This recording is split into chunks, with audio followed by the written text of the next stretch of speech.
আমরা জানি কখনো তাগুত আমাদের দাবিকে মেনে নিবে না। আমরা জানি ইসরায়েল কখনো আমাদের স্লোগানকে সম্মান দেখিয়ে, মিছিল মিটিংকে সম্মান দেখিয়ে কখনো বাইতুল মুকাদ্দাস থেকে তার শূন্য প্রত্যাহার কখনো করবে না। আমরা জানি আমাদের দাবির প্রেক্ষিতে এই ভারতবর্ষের অন্যতম গুন্ডা মোদি কখনো ভারতের মুসলমানদের উপর জুলুমের খড়ক কখনো সে বন্ধ কখনো করবে না। আমরা জানি আমাদের দাবির প্রেক্ষিতে স্লোগান আর মিছিলের কারণে কখনো জাতিসংঘ, আমেরিকা, ভারত, চাইনা ওই 10 লক্ষ মুহাজির যাদেরকে আমাদের ঘাড়ে চাপিয়ে দিয়েছে, একজন মুহাজিরকে তারা ফিরিয়ে নেবে না।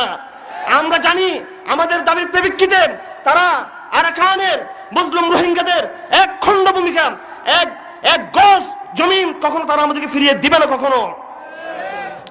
সুতরাং আমরা আজ ঘোষণা করতে চাই, তোমাদের প্রতি আমরা দাবি দিচ্ছি, তোমাদের করুণা ভিক্ষা করার জন্য নয়, কাদিয়ানীদের নিষিদ্ধের দাবি দিচ্ছি, তোমাদের কাছে করুণা ভিক্ষা করার জন্য নয়, ব্লাসফেমি আইন করার দাবি দিচ্ছি, তোমাদের করুণা ভিক্ষা করার জন্য নয়, আল্লাহর জমিনে আল্লাহর আইনকে প্রতিষ্ঠা করার দাবি দিচ্ছি, তোমাদের করুণা ভিক্ষা করার জন্য নয়। আমাদের ইমানের জায়গা থেকে সাথে সাথে আমাদের এই ঘোষণা থাকবে, ইনশাআল্লাহ আজ হোক কাল হোক গজওয়াতুল হিন্দ হবেই, এবং সেই গজওয়াতুল হিন্দের স্বপ্নকে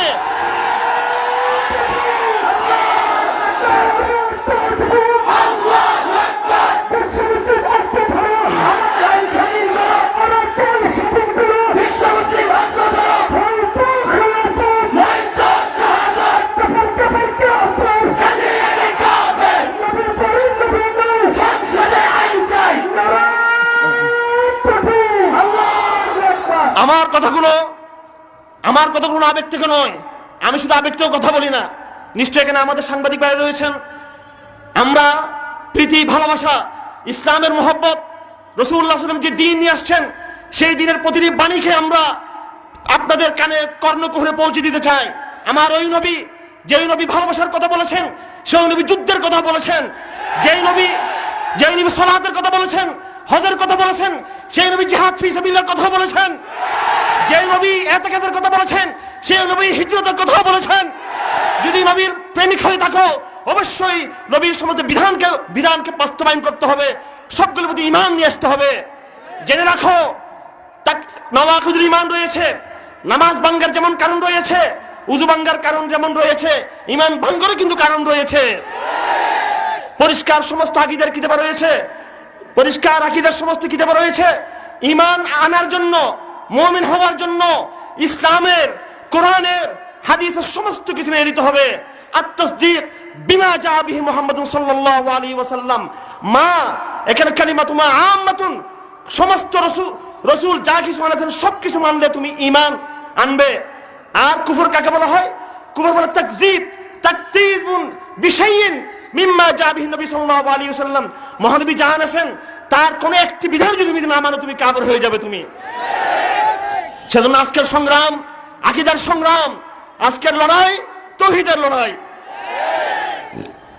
আমি বলেছিলাম যে আমরা দাবি দিচ্ছি আমাদের নৈতিক জায়গা থেকে, আমরা বিশ্বাস করি না আমাদের দাবি মেনে হবে। তার পক্ষে কূটনৈতিক, আন্তর্জাতিক, রাজনৈতিক সমস্যাগুলো বুঝতে হবে আমাদের। আমার ভাইরা, আমি কেন খোরাসানের নামে নিয়েছি? আমি খোরাসানের নাম নিয়েছি এই জন্য আমার কোনো ভয় নেই এই সমস্ত কথাগুলো বলতে। আমি চট্টগ্রামে আইন শৃঙ্খলার বন্ধুদেরকে বলেছি এবং বাংলাদেশ প্রশাসনের, পুলিশের সর্বোচ্চ পর্যায়ে আমরা মেসেজ দিয়েছি। আমরা আপনাদের কথা দিচ্ছি, এই দেশে আমরা কেউ মিলিটেন্ট হয়ে যায় নাই, আমরা কেউ অস্ত্র ধরি নাই, এই দেশে আমরা কেউ হলিয়ার কথা আমরা করি নাই।